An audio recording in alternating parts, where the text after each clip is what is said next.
That's exactly right. It's a simple program that just really reminds you this time of year is a great time to be thinking about eliminating the access to things like prescription drugs and alcohol in your home.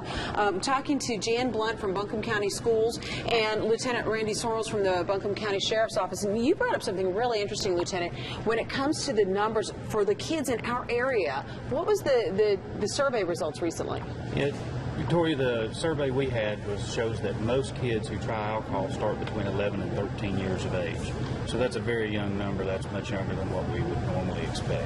And that is an age where sometimes as parents we might be willing to leave the kids a little more leeway at home and access to things. And Jane, you were telling us at the schools it's the alcohol and the access to prescription drugs. There's a big concern to make sure our kids stay safe. What are you seeing in the schools? Well, we do periodically see kids with alcohol and prescription meds at school, but a lot of times it's at home. They're getting it at home. They're using it out in the parks when they're rendezvousing with friends.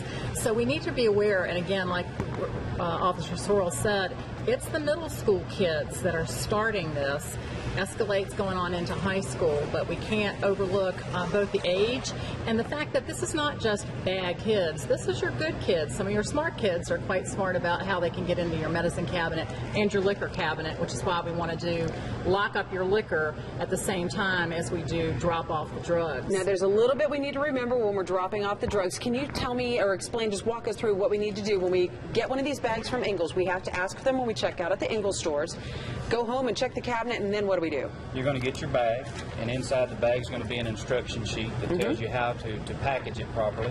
And what we want you to do is, anytime you have a prescription bottle that has personal information on it, we want you to keep that personal information at home. So what we're going to ask you to do is simply drop those pills into the bag, into the yellow bag, and keep the bottle with your personal information at home to dispose of. What about like cough medicines and things like that, liquids? Okay, cough medicines, when we have a liquid that has a prescription medication, what we're going to ask you to do is peel that prescription label that has all of your information off so that you keep that at home, and then drop your liquid medication into a second yellow bag. All right, and then what you do is you bring it to one of the locations on the bag.